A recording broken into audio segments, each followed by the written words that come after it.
I just remember just feeling like gutted, like, oh my gosh, this is never going to go away. This is never, like, I'm going to live like this for the rest of my life. And it got so bad to the point where I was like, I can't live like this anymore. I don't want to live like this.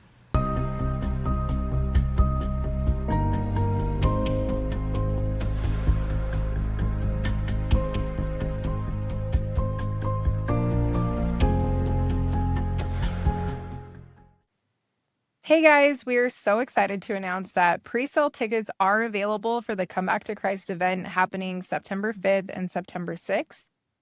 Friday, September 5th will be an evening event. It's from 6 to 9:30, and Saturday will be from 9 to 2. We have a great lineup. You guys are going to love it. We're so excited. You can go to our website at comebackpodcast.org and purchase tickets on our merch page. If you have any questions, you can email us at info.comebackpodcast@gmail.com. Tickets sold out really fast last time, so if you want to go, I would highly recommend getting your tickets soon. And we are still looking for sponsors for the event, so if you're interested in sponsoring, feel free to shoot us an email. We're so excited to see you guys there.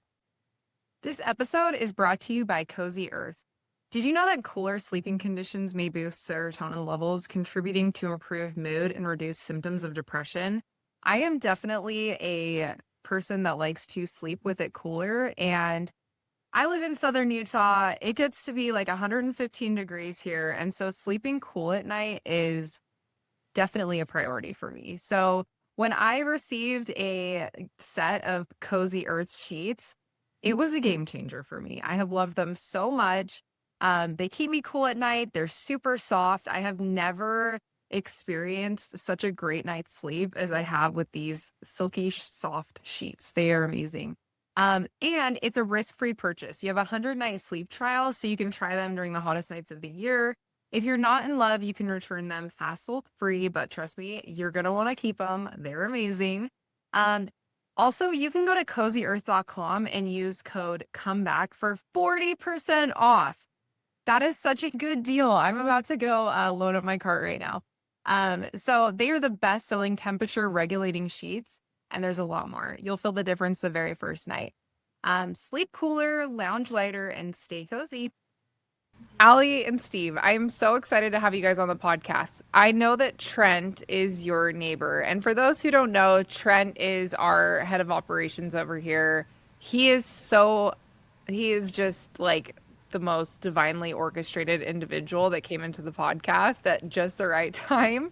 And we love him so much. And so when he was like, oh my gosh, we've got to have my neighbors on the podcast, I was like, yes, let's do it. So I am so excited to have you guys on. It's funny because usually I have like background of people's story before they come on, but because you were referred by Trent, I don't know very much about your story. And so I know just a tiny bit. So I'm super excited to be hearing it for the first time live. But yeah, I'd love to hear a little bit about you guys, maybe just some background about you and your family, and then we can jump into your story. Sure. Awesome. So we met almost 16 years ago. It was a love at first sight story, and literally we've spent every day since the day we met together. And we've been married 15 years now, and we have 3 kids. We have a 12-year-old boy, 9-year-old girl, and then a 2-year-old boy.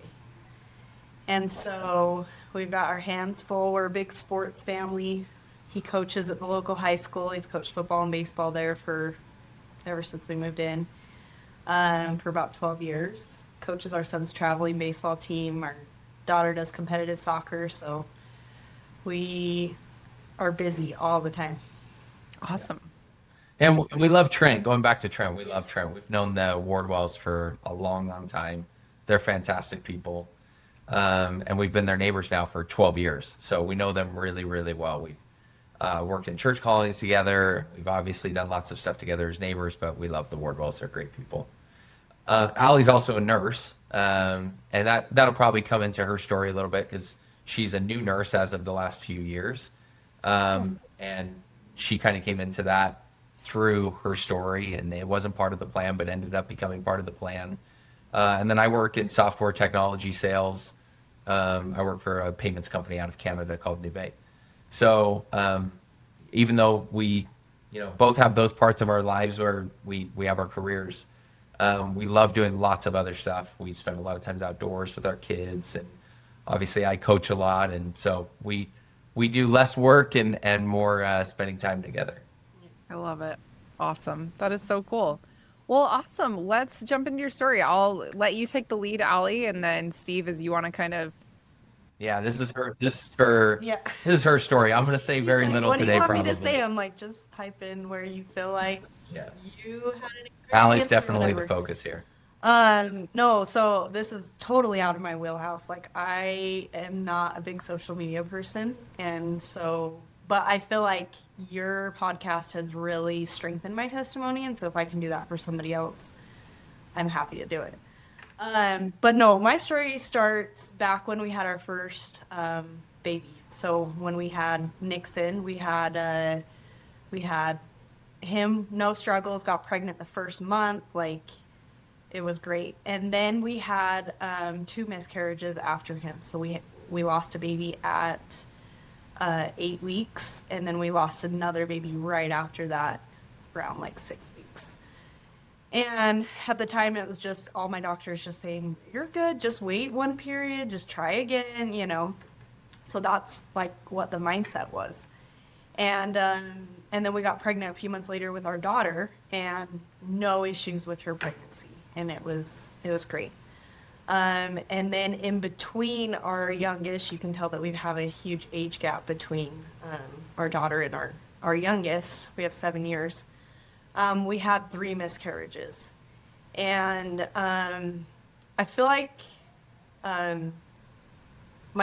my story kind of starts going through these miscarriages, and it was because we didn't have any answers, and so but we did have healthy pregnancies, and so it was like, why is this happening to us? Like, why me type of thing. And it was just like, just wait and try again, And so we did, and so we had the two miscarriages after my daughter. We lost one at 13 weeks, one at 16 weeks, and one at 8 weeks. Oh my gosh. And so we found out the gender, and you're like so hopeful and everything, and And the one at 16 weeks you delivered in the hospital too. yeah. Right. Yeah. So I had to have surgeries too. And so it's just like very taxing on my body, physically, emotionally, mentally, spiritually, everything. Yeah. And so then we waited a year, because I was like, oh my gosh, I can't do another one right now. Like 4 miscarriages, I just can't do it. So we waited about a year since our last one. And then I went to go start trying to get pregnant again, and my body just like completely shut down. Like, I had never experienced issues with my mental health before, and my whole like mind, everything just shut down. Like, I was in the darkest depths of depression that you could ever imagine. I couldn't get out of bed. I lost like 15 pounds in 4 weeks. I couldn't eat. I wasn't sleeping. I was getting maybe 2 hours of sleep at night. And I remember asking for a blessing, and Stephen gave me one, and I was like, okay, so what'd you feel? Like, did you get any like revelation, Because I remember just waking up one morning and just feeling just that darkness that you feel when you're in that depression. And he was like, you're gonna be okay, but it's gonna take a while. And I just remember just feeling like gutted, like, oh my gosh, this is never gonna go away. This is never, like, I'm gonna live like this for the rest of my life. And it got so bad to the point where I was like, I can't live like this anymore. I don't want to live like this. And so Can I just give some more context on that? yes. It was really interesting because like she said, she's never dealt with mental health or depression or anything at all. We had been on vacation the week before she started experiencing this. We were in Lake Powell, And we came home from Lake Powell, and 3 days later, she grabbed me in the morning and was like, something's different. I don't know how to describe it, but I just feel different. And I was like, okay, well, we'll work through it. Maybe it's just a bad day. She's like, I didn't sleep at all. So I just said, let's work through it. You're fine. Like, let's keep moving along throughout the day. And the next day, same thing. Next day, same thing. And it was like multiple nights of insomnia of like, now she's not sleeping at all. Plus she's feeling really crummy. And, then by like day 5, she's like, I think I know what the answer is. I'm not being spiritual enough. I'm not reading my scriptures enough. I'm not praying enough.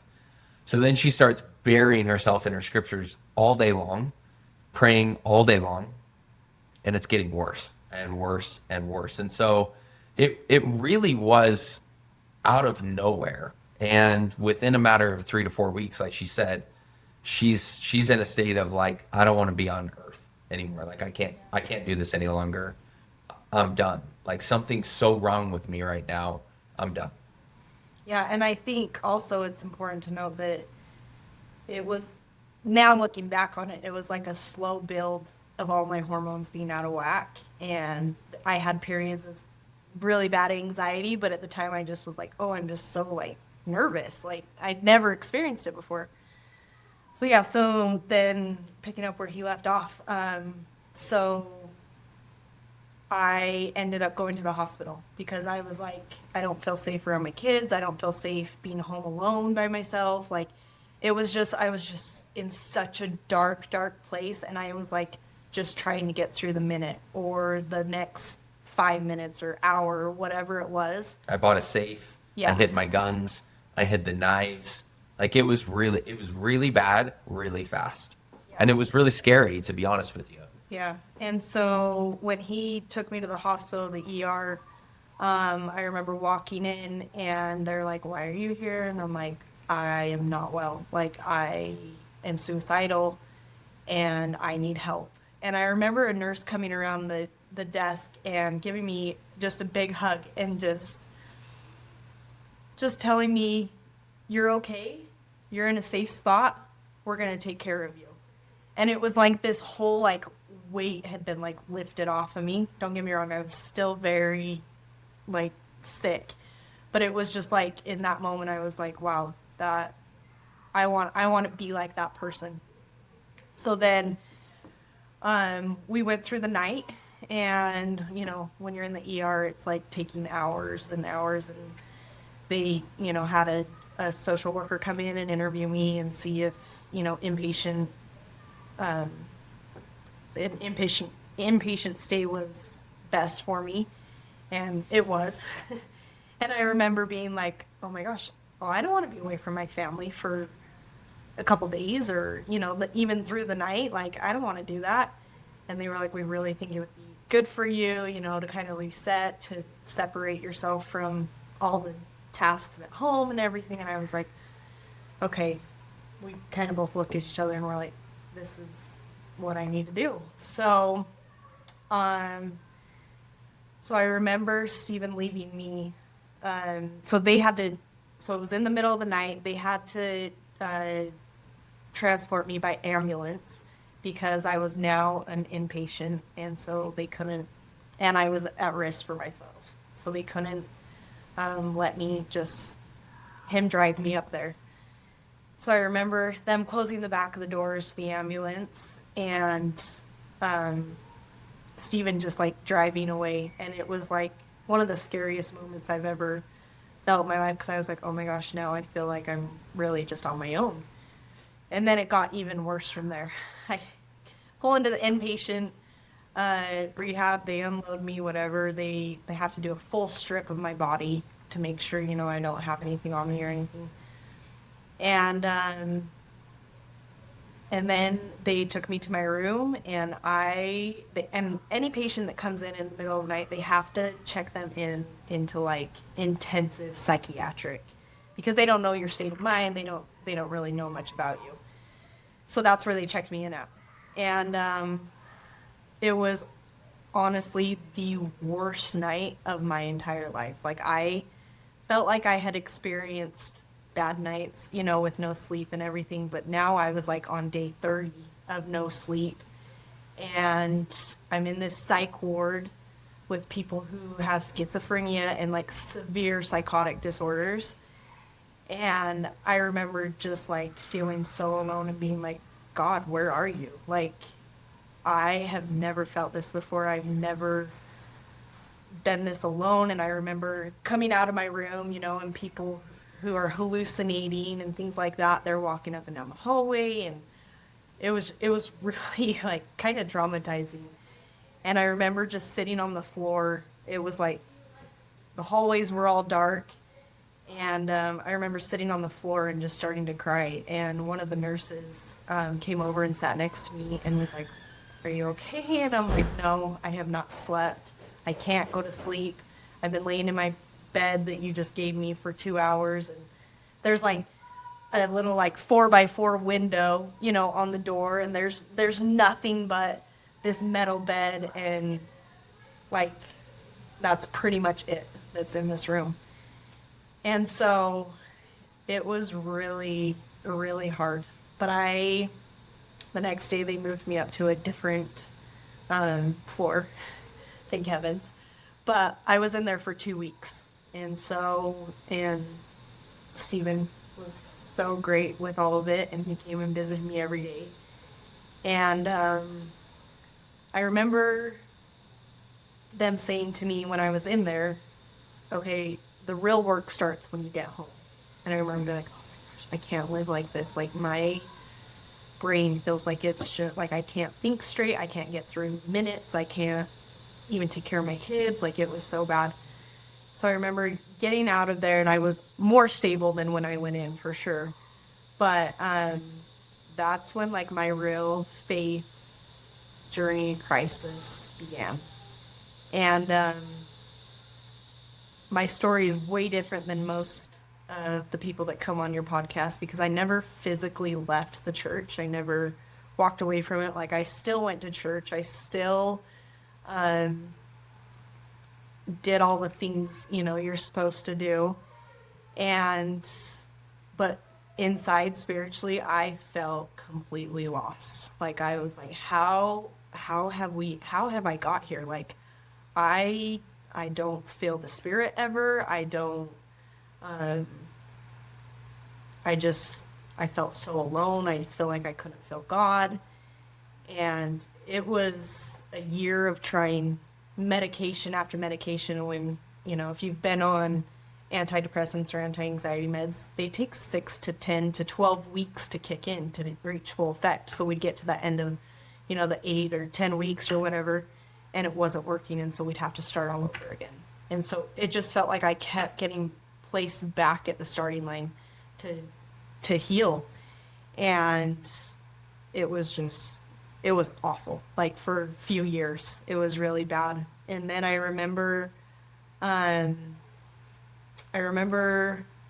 when our daughter was turning 8, so this was about 2 years ago, I remember thinking, I need to figure this out. Like, is she going to get baptized? Is this really what I believe? And I've always grown up in the church, had great parents, great examples. And around this time, some family members were starting to leave. Some really close friends were starting to leave the church. And I was like, well, I don't know for sure what I believe, you know? And so it was the beginning of the year that we did Come Follow Me in the Book of Mormon. And I remember thinking, okay, well, I'm going to give it an honest, fair shot. I'm going to read the Book of Mormon this year, and I'm going to see if it makes a difference. And if it doesn't, then I don't know, we'll go from there. I'll figure it out. And can I ask really quick, Steve, what was your thought process first of all, what was your thought process as you're checking your wife into a psych hospital? And then what was your thought process as she's starting to deconstruct the faith that you guys have built together and in your family? Yeah, it's a good question. When I checked her in, I checked her into the hospital, and then, like she said, they wouldn't let me go in the ambulance. They told me I had to go home because it was super late at night. I couldn't even go up there and check her in and be there with It was her. like 3 a.m., 4 a.m. by the time. Yeah, but I remember thinking our life is never going to be the same. And like it'll never even kind of go back to normal. That's how the last 4 weeks before that were so dramatically different from the prior 10 years of marriage prior to that. It was like a totally new person. I had no idea what was going on. I didn't know how to help. I wasn't educated on the topic. For anybody who knows me that may be watching this, they know I'm a Mr. Fix-It person. Like I just wanted to solve the problem and move on. Solve the problem, move on. And I had no idea what to do. So when I checked her in that night, I was like, I may literally never know my wife again the way that I've known her for a long time. And that was pretty scary. And over the next 2 weeks, like I was allowed to visit her once on most days, sometimes twice during visiting hours. And I could see that it was kind of getting better, but she was still she was really struggling. And when she came home, I was gonna add in what she talked about with the medications. That was the most challenging part for sure, because they try a new concoction with you and you run for 6 weeks and hopefully it's working. And if you don't feel better by the end of the 6 weeks, they're like, yeah, not working. Let's try a new thing. And then you start over and you got to go another 6 weeks. And that happened for almost 18 months before we finally found the right mix of medicines that worked for her and made her start to feel normal. And so for about a year and a half, it was really challenging I think the best advice I ever heard from somebody was I just started asking the question, how are you today? And anytime I asked that question, she knew she was really, we had some discussions like, you're really welcome at that point to be really open with me of like, you feel great or you feel crappy or anywhere in between, or you can just say, I don't want to talk about it today. And we would just let it go and we wouldn't talk about it some days. And other days she would be really honest with me about like, I'm actually starting to feel more like myself. Like I felt some emotion today. I think that was one of the things that was most challenging for her was she just felt nothing. She just felt like really blah. And then there were other days she was like, I really feel great. And other days, like, I really feel terrible. Nothing's changing. And then as her faith stuff started to happen, believe it or not, like we actually didn't talk about it a lot. I knew it was happening. And the only times we talked about it, she brought it up and she would say something to me like, how are you doing in your faith right now? And I knew that was an opportunity for us to like talk, because I felt like if I ever brought it up, it would create like friction on the topic and maybe resistance or to defend her faith a little bit. So I intentionally never brought it up. I figured if she wanted to bring it up, she'd answer it in my how are you questions. And but there was times where she asked me, how are you in your faith right now? And that opened a door for us to talk at the right time when it was right for her, not necessarily right for me. And how were you in your faith during that? I mean, was your faith, like, were you able to rely on Heavenly Father during that time? Yeah. I imagine that was equally as hard for you to watch your wife be going through that. Yeah, it was. I at the risk of like sounding arrogant or too strong, like my faith really has never wavered. And I grew up with a father who's the exact same way. I grew up with a mom who's a lot like her. And my mom's amazing in her faith too, but very different types of faith between my mom and my dad.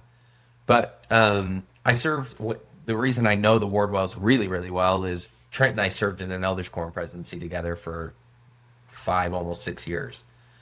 And during that time, one of my best friends a few doors up from me was going through a faith crisis and a faith challenge. And by the way, you should have this guy on your podcast. Yes, sign him up. Let's do it. He's amazing. And the amount of deep discussions that I had with that man over multiple years, almost weekly on Sundays and sometimes twice in the week in between, prepared me for moments like this where somebody in my life was having a faith challenge. And so for me, I don't feel like I ever really wavered. Have I had questions? Sure. But how I've been able to work through them, I think is fundamentally different than other people's stories. And so while Allie was going through this, I think I probably had an added measure of strength from the Spirit to be able to be strong. And I never really struggled during that time while she was going through it. Yeah, yeah, I feel like it wasn't a super it wasn't a topic that came up that he was like, well, how's your testimony, type of thing. It was more just like, I just felt like I could talk to him and I was never being judged by it. And yeah, it was just something that really got me through it was having someone who listened and who just validated the way that I was feeling. And like that, like, how are you doing today? Because every day was different. Sometimes every hour was different, and so having someone that was so patient, but just so supportive in what I was going through. I also think Allie's not giving herself enough credit during this time. Like, she definitely was trying to still develop her testimony. Like, a lot of nights I would say, hey, time for family scripture time, or, we got to talk to our kids about this hard topic and let's show them one of the church videos and things. She also was doing a lot of those similar things as well. Like, she was very proactively trying to feel the Spirit, even though she wasn't feeling the Spirit. She was making an effort that I think sometimes she probably doesn't give herself credit for. We remember that very differently. No, I feel like, there was a period of time where I feel like, was just carrying our whole family on his back. He was the one initiating prayer. And like, there was a few years of where the bishop would ask me if I was ready for a calling, and I would be like, nope, I'm not, I can't do it. Like, just mentally, I'm not in a good place, which is crazy because I always grew up like, you always say yes to a calling. You always, give 110%. And, I feel strongly to share something. During this time, like, prayer never went away for us. And when we were sealed back in 2010, our sealer gave us the advice of, on odd nights, he looked at me and he said, Stephen, you pray. And on even nights, Allie, you pray. And commit this day that you're going to do that the rest of your life. It was the best piece of advice we could have ever been given, because we don't miss those nights. And we kneel down at the bed at the end of the night, and it's like, whose night is it? Tonight it's Allie. Tomorrow it's Steve, right? And now it's actually transitioned to our kids. So our kids come in and they're like, odd night or even night, and they're like, you have to pray, or whatever. Prayer has been something that's been like a staple. At the end of every night, we get down, odd night, even night, girl, boy, you're praying. And even during those years, we were always doing that as a family. And it wasn't odd. It wasn't out of the ordinary. It didn't feel like I was forcing it on Allie, because that's what we had always done. It's just, that's who we are. It was a habit. It was a habit at that point. Even though I still was not, like, most nights I would just be like, why am I still doing this? Like, I'm not feeling anything from it. I was just going to say, what about your kids? Like, when you were going through this, what did you tell your kids when you were going through it? How much interaction did they have? Like, so they were pretty young, to be honest. Our oldest was probably like 6 years. This is 2019. He's 6 at the time. He was born 2013, and Scar was 4. So they were really young. Like, they didn't see her go to the hospital that night. They weren't with us. We were actually at her parents', and she came across on a Sunday night dinner. She came over to me. She just bawling. She's like, I have to go in. I'm done. And we just left our kids at our parents, and we went to the hospital. So I was the first one to see our kids when, by the time she's in, we didn't know she was going to be admitted or anything else. And it's just, mommy's really sick. And over the years, that has developed into much more mature conversations about what really happened and how to avoid it themselves and how to work through it, and that we're here for them no matter what. And so it's evolved over time, but we're pretty open and honest with our kids about every single topic that we could come across. We don't really shy away from tough conversations with our kids. So they know now why she was in the hospital. She was she had depression. She was suicidal. Like, you know, that wouldn't be a surprise to them to hear that. But they also, you know, I'm sure there will be tougher, more mature conversations that will come over the years as they hit their teenage years. But yeah, it was a challenge. And during this time, I don't think we ever really addressed the spiritual topic with our kids of like where you were No. in your faith, because life just felt normal to them. They're like 7, 8, 9 during that range, 10, 11. We go to church every Sunday. We pray every night. We read scriptures. It's just who we are. So to them, luckily, their ages were young enough where I don't know if they really felt a difference. But it was hard going through the motions of it, you know, going to church, trying to be, I think honestly it was more for my kids that I was trying to feel the Spirit and everything, because I'm like, I've got to teach them. And then that's when our daughter was going to get baptized, and I was like, how am I supposed to teach her if I can't even feel it myself, or that I feel like God is not in my story, or anything like that. And so, I mean, I remember coming across a Mormon Message video during this time as well, and it was a bunch of different people who had struggled with their mental health. And I remember this man talking about him standing on a ledge and not knowing which way the wind was going to blow. And I remember just relating to that so much that I was like, I remember bawling and showing Steven the video. I was like, this is how I feel. Like, I don't know where I'm at. I don't know how I'm supposed to keep going forward. And honestly, there was not one aha moment or one changing, like, and I still feel like it's an everyday commitment. But what I have found is that over that course of that year, that last year that I read the Book of Mormon, you know, it's like, oh, you do start to see God in certain place. You're more grateful. You're, you know, and granted, I got a lot of help with my mental health and medication and things like that. So I think it's important to not shy away from that, and, you know, get the help that you need there, but also so that you can start taking care of yourself emotionally and spiritually and things like that. I was just going to say, I think your story comes back to, I think she ended up in this really tough mental state because of one key thing, which was she thought she was going to be a mom for the rest of her life. And when you have the 2 miscarriages, it's okay. Then we have our daughter in 2015. Then she has 3 miscarriages over the next 3.5, almost 4 years. And she goes, if I'm not supposed to be a mom, what am I supposed to do with my life? Like, she had graduated from Utah State in social work, but she had never really worked outside of the home. My thought was always, oh, I'll have this degree if something happens or I need it, you know, but it was more like, I'm going to be a mom. I'm going to have kids every 2 years. This is my plan. This is how it's going to happen. Well, my plan didn't go as planned. We, you know, had our struggles.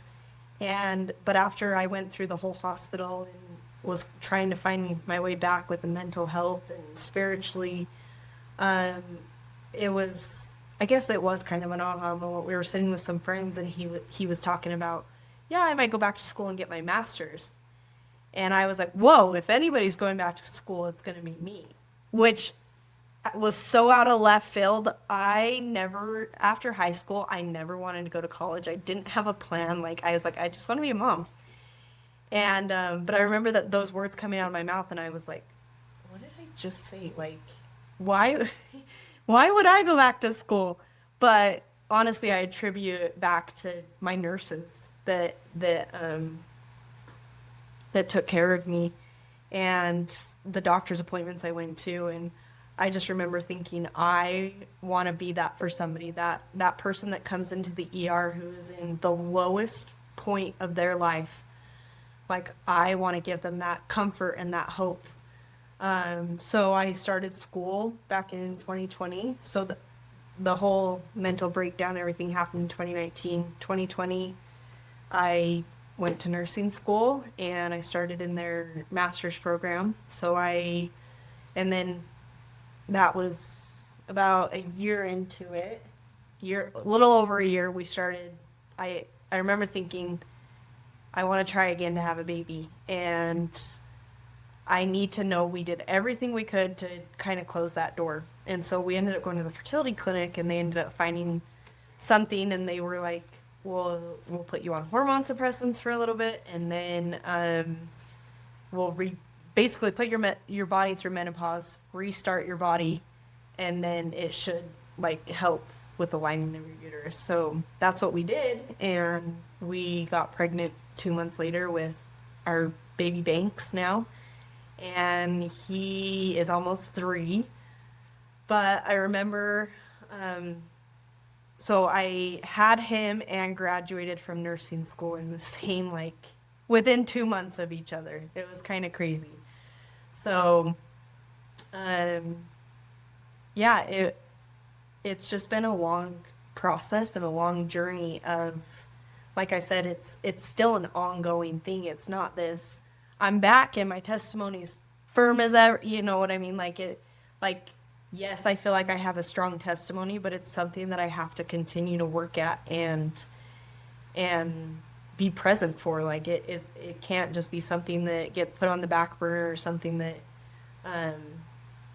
you stop doing those little things, but really they're big, important things, the primary answers. Being a disciple of Christ, it is something that you have to work at every day. It's not, I mean, you look at all the followers of Christ, that taught with him and everything, and the majority of them turned away from him. And it was like, it's something that is just an ongoing thing, and I still have questions, and that's okay. And I feel like, it's taken me a long time to get to this point, and a lot of medication, things like that. But no, it's just an ongoing thing that I think it's fair to say that you fight for your testimony daily.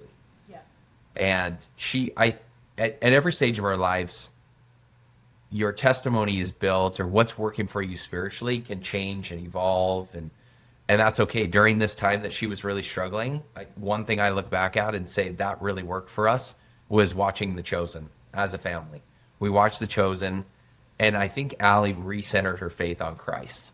Like she wasn't in necessarily the church, and it was Jesus Christ. It was on Jesus. And I think that's been her root of how she's been able to like rebuild her testimony and who she is she's so focused on Christ. And the rest of the other stuff, it doesn't matter, because she's focused on Christ. And then for the last year or two, year and a half, every day she listens to the Don't Miss This podcast. Every day. And she's over at her table. She's got her same spot. She studies her scriptures at the end of our table every single day. I can see her from my office where we're sitting right now. I can see her every day. She's spending a good 30 to 60 minutes going through her scriptures, and she fights for her testimony every single day. And that's been really, really cool to watch over the last 18 months. Yeah, I also was going to say that I think it's important to know, I mean, it's hard to, when you're in those dark moments or dark places, it's hard to feel God. It's hard to find him in your story. And, looking back on my whole story, I feel like, I was expecting an answer of him removing this sickness from me. And it was more so him showing up in my story. He showed up in ways of other people. And, people writing me letters while I was in the hospital, people showing up with dinner, people just saying, hey, can I take your kids? I believe in a God who works 24/7. I don't believe in coincidences. And I think that during these times, it's easier to look back on and see his fingerprint, but he, ultimately, he's there with you every step of the way, whether you see it or not. And if I would have never gone through all of these miscarriages and my mental health crisis, I would have never gone to nursing school. I would have probably never had another baby. And, those are such big blessings in my life now that I can attribute, okay, this was all part of his plan, 6 years later after everything had happened. But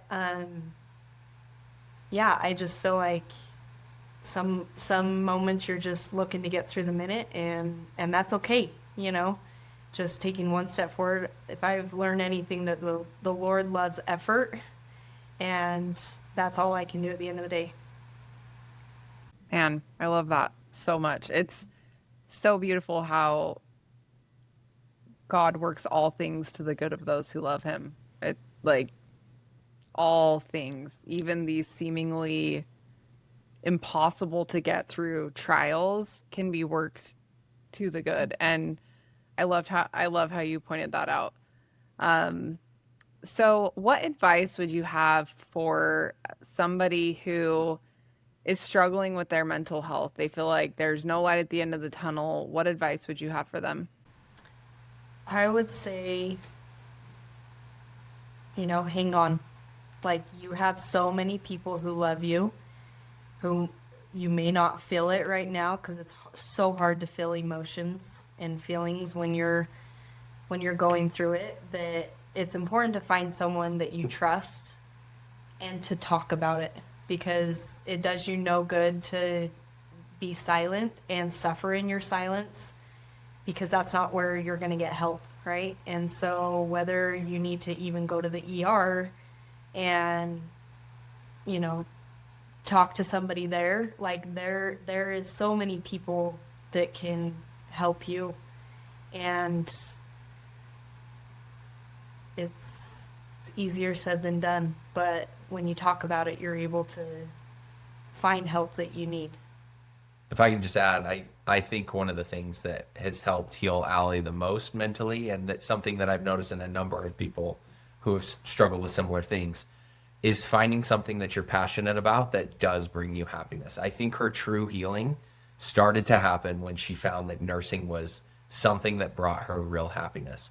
And I think something that's been really healthy for us in our marriage has been always giving each other space to be who we are in the home, be who we are in our careers, but also have something personal that we really care about doing, and give the other person the space to do that, to have an identity outside of I'm mom, I'm dad, I'm whoever we are, kind of the norms of who we are.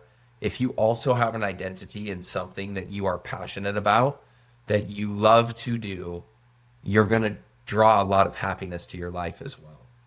And so I think while there's always so many things to do in any given day, giving your spouse that ability to have space to create an identity around something that they love individually, personally, uniquely, that can drive a lot of happiness for them too. Man, that is such good advice. I love that so much. I was just talking to one of my friends last night about how being a working mom has actually been one of the best things for my mental health. And so you saying that just it validates that. Like I'm passionate about what I do. I actually work in the behavioral and mental health space, and I'm you're spot on. Like I love that advice so much. Steve, also question, what advice would you have for somebody that has a spouse that's going through a faith crisis? Don't try and fix it.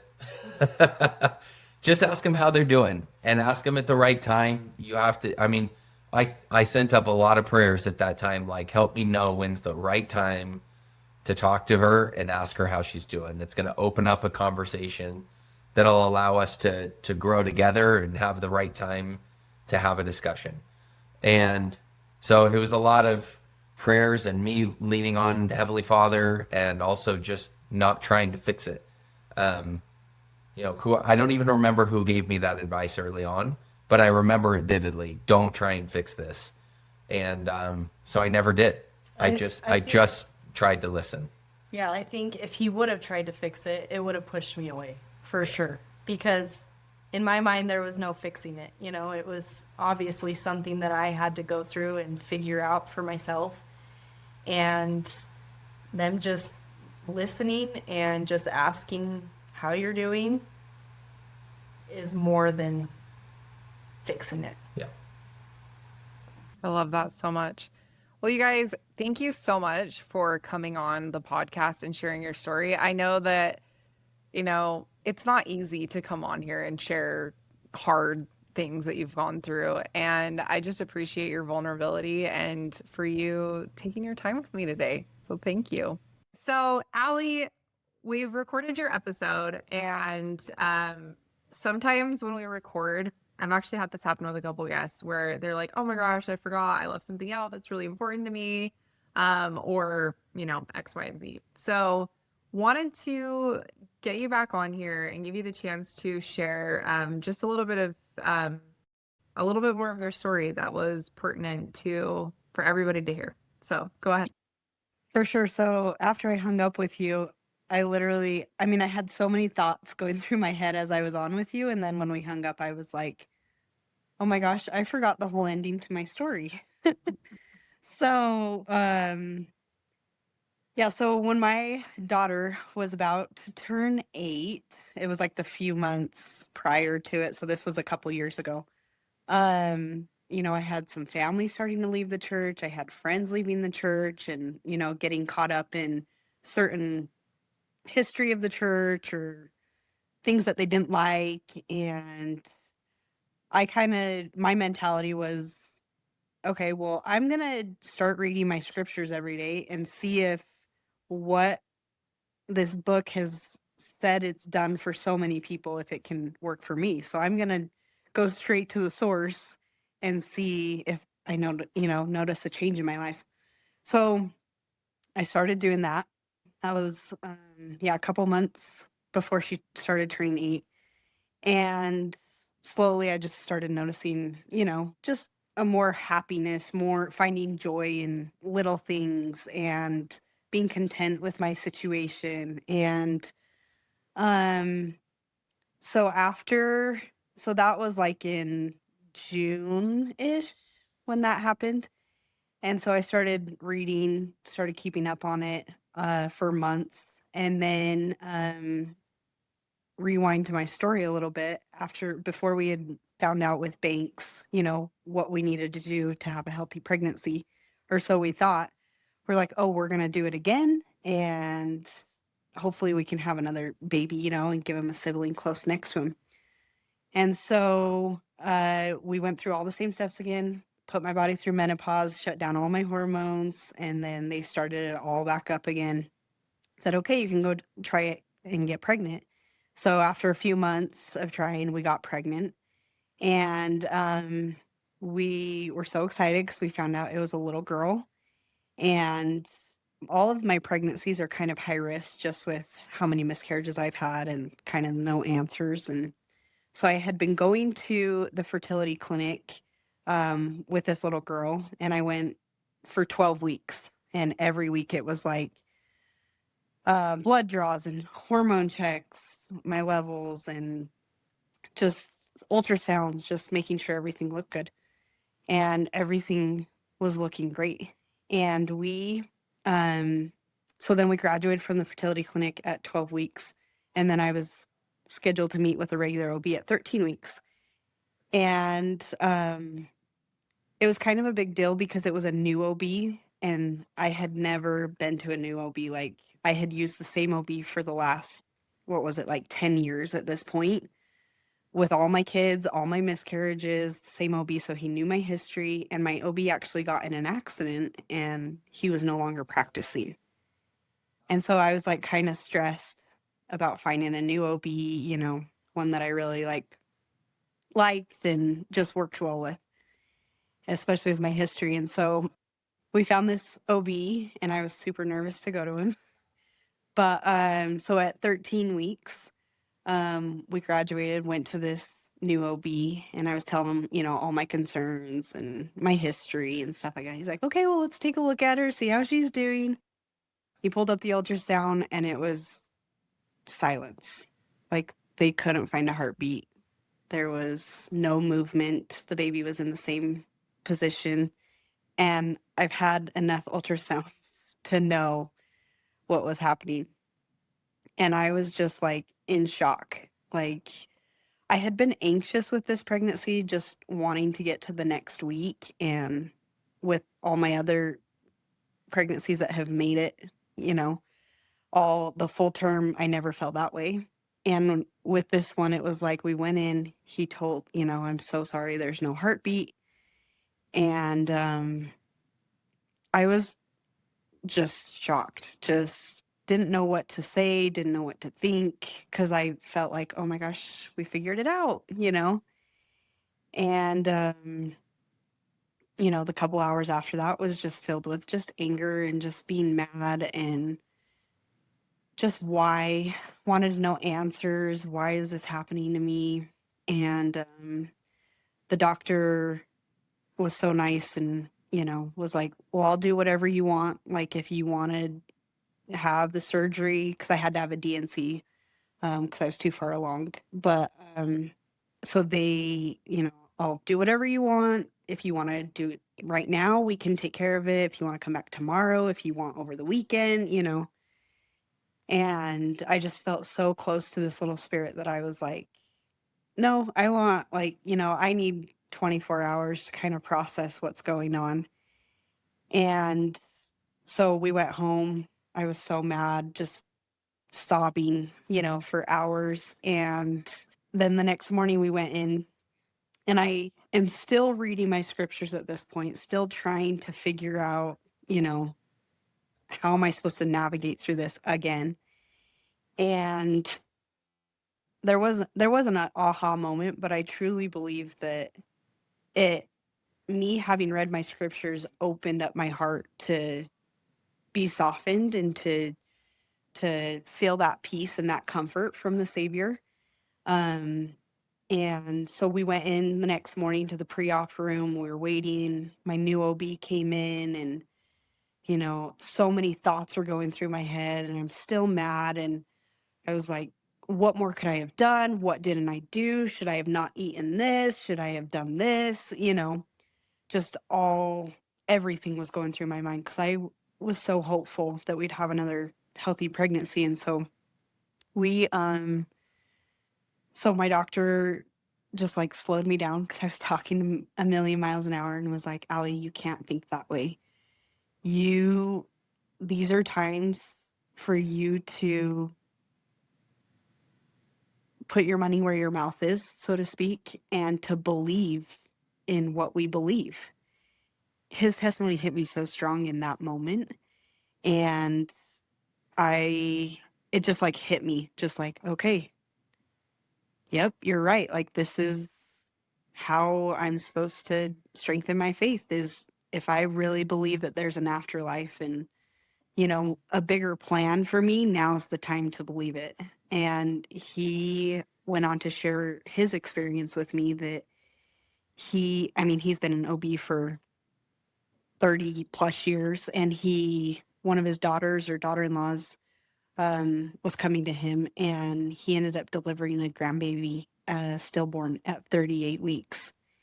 And he was like, it would just eat me alive that, if she would have just come in the day before, or if I would have done this procedure or asked her these questions, like, we probably would maybe have another healthy grandkid. And he's like, I had to stop thinking that way because it literally was burying me. Like, and because they had to, go through the whole funeral process and everything for this baby. And it was just such a testimony builder to me in that moment that he was willing to share, that. And he knew that that's what I needed, even though I know OBs don't really cross the religion line, but he could tell in that moment. And I'm so grateful that he was prompted to share his testimony because it's what really helped me through it. And so then, after that, doesn't mean it still didn't hurt, that it wasn't painful, that, I actually ended up having to have a second surgery because I couldn't stop bleeding from the first one 2 weeks later. And I was down in bed for like 2 weeks. So the whole process was just emotionally and physically exhausting.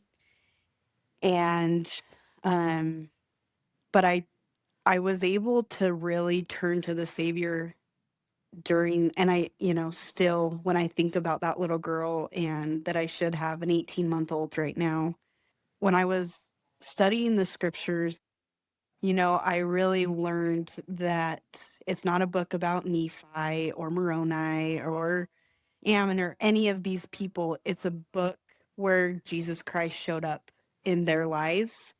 And that's what I was coming to recognize as well, that the scriptures were showing me where he was showing up in my life, even through losing another baby, a sixth miscarriage, and making it so far past, um, you know, late in my pregnancy that it was like,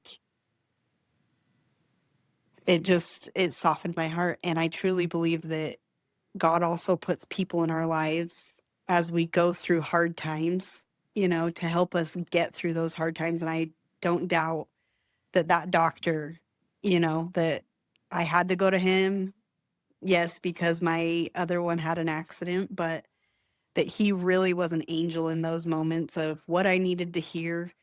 And, it's just a combination of all those primary answers of reading your scriptures, saying your prayers, being open to having your testimony strengthened, to having your faith shaken. Like, it really does matter, and it really does make a difference. And I've noticed such a difference in my testimony, with the scriptures. And, you just have that desire of wanting to share with others that true joy that you feel, despite all the trials and the hardships and the losses and those aches. I mean, Jesus Christ, you know, was in Gethsemane for each one of us and went through the most excruciating pain emotionally, physically, mentally. And he wouldn't want us to feel those same emotions. God doesn't give us hard times to be mean. And I truly believe that it's through Jesus Christ, that we have to build our foundation on to be open to getting through hard times with peace and comfort. I love that so much. That is so beautiful. I think that sometimes those really hard situations are what can be such a defining moment in our testimony. And it can help us, even though it's hard and it's painful and it hurts, it can be something that we anchor our testimony to for the rest of our lives. Yeah, and it with Jesus Christ, it's bearable, Yeah. Without Jesus Christ, it literally can bury us and make us bitter and angry. And with Jesus Christ, it's still painful. It still hurts. I wouldn't wish, what I've been through upon anybody. But when we turn to him, he opens our eyes to true joy, even during the hard times. So, Love it. Well, Allie, thank you so much for hopping on and sharing the rest of your story with us. I'm so glad that we were able to finish it up. well, thank you. A lot of people have asked us how they can support the podcast, and we have created a Comeback Podcast merch line on our website, www.comebackpodcast.org. All of the money made from the merch goes right back into the podcast. So if you are interested in supporting the podcast, and you want to purchase some merch, we would love it. Check it out. Thank you so much for being a supporter of the Comeback Podcast and listening to our episodes. It would mean so much to us if you would like and subscribe to our YouTube channel. It helps other people be able to find us, and we want to share this message to everyone.